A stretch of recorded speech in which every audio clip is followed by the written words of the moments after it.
एक चाय का कप है, उस चाय के कप के साथ आपने ठंडे पानी का गिलास टच करके रख दिया, तो अगर चाय के कप से जितनी हीट ट्रांसफर होती है वो सारी की सारी हीट ठंडे पानी के गिलास की तरफ शिफ्ट हो और वो सारी की सारी हीट उस ठंडे पानी का टेम्परेचर बढ़ाए, तो फिर उन दोनों का थोड़ी देर के बाद टेम्परेचर सेम हो जाएगा।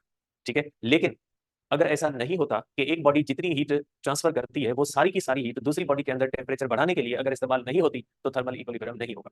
जैसे सन है, सन से आने वाली सारी की सारी हीट अर्थ का टेम्परेचर नहीं बढ़ा रही, क्योंकि अर्थ के ऊपर मुख्तलिफ प्रोसेसेस होते हैं, जिस तरह से प्लांट्स होते हैं, मुख्तलिफ उसके अंदर प्रोसेसेस होते हैं जो हीट को इस्तेमाल करके उससे और जो है वो फंक्शंस परफॉर्म करते हैं। नतीजा ये निकलता है कि अर्थ के ऊपर पहुंचने वाली जो सन की हीट है वो किसी और काम में इस्तेमाल हो जाती है as compared for increasing temperature. Temperature को इंक्रीज करने की बजाय वो हीट मुख्तलिफ प्रोसेसेस के अंदर कंज्यूम हो जाती है, इसलिए सन और अर्थ जो होते हैं वो थर्मल इक्विलिब्रियम के अंदर नहीं है। ठीक है, अब यहाँ पे एक दो क्वेश्चन होते हैं कि क्या ये पॉसिबल है कि दो बॉडीज की इंटरनल एनर्जी सेम हो और दो बॉडीज का टेम्परेचर डिफरेंट हो, क्योंकि टेम्परेचर और इंटरनल एनर्जी एक दूसरे से रिलेटेड है।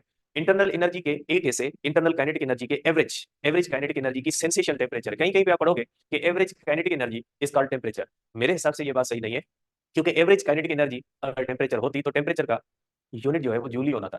एवरेज काइनेटिक एनर्जी टेम्परेचर नहीं है, एवरेज काइनेटिक एनर्जी की सेंसेशन जो होती है वो टेम्परेचर होती है। जिस तरह से इनर्शिया है, इनर्शिया मास नहीं है, inertia property of the mass है। ज्यादा मास होगा ज्यादा एनर्जी होगी, ज्यादा इनर्शिया होगा कम मास होगा कम इनर्शिया होगा। तो जिस तरह से इनर्शिया मास की प्रॉपर्टी है, इसी तरह से टेम्परेचर जो होता है वो एवरेज काइनेटिक एनर्जी भी नहीं, इंटरनल एनर्जी भी नहीं, एवरेज काइनेटिक एनर्जी की सेंसेशन है, तो इसको सेंसेशन में लीजिएगा। तो यहाँ पे सवाल ये पैदा होता है, क्या ये पॉसिबल है कि दो बॉडीज का टेम्परेचर सेम हो और दोनों बॉडीज की इंटरनल एनर्जी डिफरेंट हो? तो पहले इस क्वेश्चन को हम डिस्कस करते हैं कि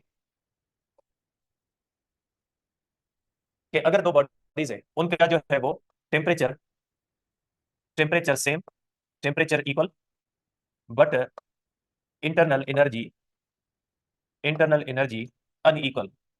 ठीक है, इंटरनल एनर्जी जो होती है वो अनइक्वल होती है। सपोज करें ये हमारे पास दो बॉडीज है, एक बॉडी बड़ी है एक बॉडी छोटी है।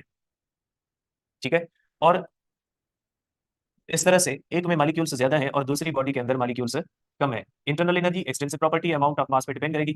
अगर एक बॉडी के अंदर अमाउंट ऑफ मास क्वांटिटी अब ज्यादा है, नंबर ऑफ मॉलिक्यूल्स ज्यादा हो, इसके अंदर नंबर ऑफ मॉलिक्यूल्स ज्यादा है, इसमें नंबर ऑफ मॉलिक्यूल्स कम है। अगर इनकी average kinetic energy average is equal to kinetic energy average, means दोनों का टेम्परेचर जो होगा वो सेम होगा एट थर्मल इक्विलिब्रियम। जब बॉडीज थर्मल इक्विलिब्रियम में होती है, जब बॉडीज थर्मल इक्विलिब्रियम में होती है, जैसे आप लोग जिस रूम के अंदर बैठे हुए हैं उस रूम के अंदर कुछ बॉडीज ऐसी होंगी जो बड़ी होगी, कुछ बॉडीज ऐसी होंगी जो छोटी होंगी, सबका टेम्परेचर बराबर होगा। तो जो बड़ी बॉडी होगी उसके मॉलिक्यूल्स ज्यादा होते हैं, जिसके मॉलिक्यूल्स ज्यादा होंगे जाहिर सी बात है उसकी इंटरनल एनर्जी ज्यादा होगी, क्योंकि इंटरनल एनर्जी का मकसद है sum of all microscopic kinetic and potential energies of molecules of body.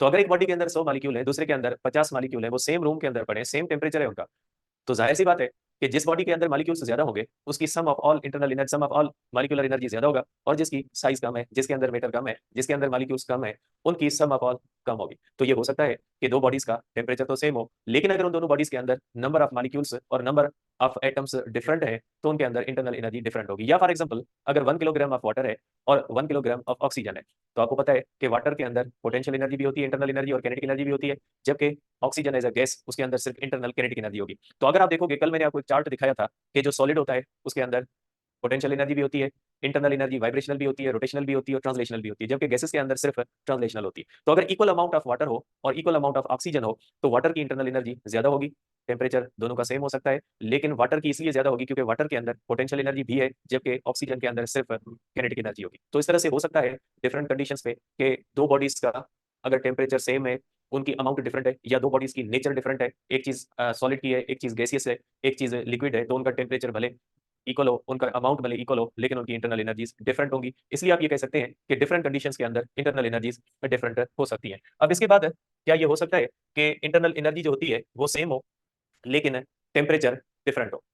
ठीक है, अब पहले हमने कंडीशन ये देखी कि टेम्परेचर सेम हो और इंटरनल एनर्जी डिफरेंट हो सकती है। अब हम देखेंगे कि इंटरनल एनर्जी सेम और टेम्परेचर डिफरेंट, क्या ऐसा हो सकता है कि इंटरनल एनर्जी सेम हो और टेम्परेचर डिफरेंट? ठीक है, ऐसा हो सकता है कि फॉर एग्जांपल आप कह सकते हैं कि इंटरनल एनर्जी इक्वल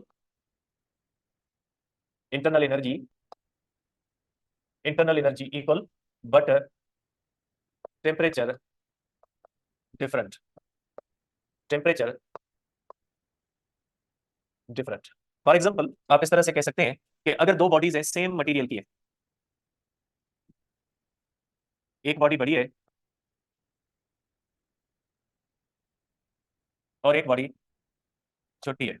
सपोज करें सेम मटेरियल है, ठीक है, इसमें नंबर ऑफ मॉलिक्यूल्स 100, ठीक है, काइनेटिक एनर्जी एवरेज मॉलिक्यूल की इज इक्वल टू, सपोज कर लेते हैं 1 इलेक्ट्रॉन वोल्ट, तो इसकी इंटरनल एनर्जी सपोज करें ये हो जाएगी 100 इलेक्ट्रॉन वोल्ट। सपोज किया मैंने कि इसके अंदर नंबर ऑफ मॉलिक्यूल्स 100 है, हर मॉलिक्यूल के पास एवरेज काइनेटिक एनर्जी जो होती है 1 इलेक्ट्रॉन वोल्ट है, तो सपोज कर लेते हैं कि इसकी इंटरनल एनर्जी 100 है, ठीक। अब इसके अंदर पोटेंशियल एनर्जी भी होगी, मैंने इसको जस्ट एक चीज समझाने के लिए लिखी है, ठीक है।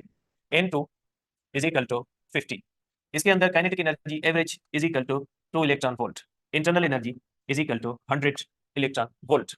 इसका टेम्परेचर T1, इसका टेम्परेचर T2। आप देखोगे T2 ग्रेटर देन T1, इसलिए कि टेम्परेचर किसकी सेंसेशन होता है, एवरेज की। इसका एवरेज ज्यादा है, इसका एवरेज क्या होता है कम, तो T2 ग्रेटर देन T1 हो जाए। इंटरनल एनर्जी हर मॉलिक्यूल के पास 2 है, इंटरनल एनर्जी टोटल 100, हर मॉलिक्यूल के पास 1 है, तो एवरेज कम है, तो एवरेज कम है तो इसका टेम्परेचर कम होगा, लेकिन इसकी इंटरनल एनर्जी ज्यादा है। जबकि इस तरह से आप कहेंगे सॉरी इंटरनल एनर्जी दोनों की इक्वल है, लेकिन दोनों का एवरेज डिफरेंट होने की वजह से टेम्परेचर जो है वो डिफरेंट।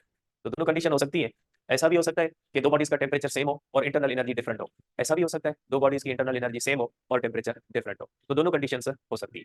तो अब आ जाते हैं, हमने यहाँ पे 3 चीजें पढ़ी, उनके दरमियान आपके माइंड में क्लियर कॉन्सेप्ट होना चाहिए कि वो तीनों हैं क्या।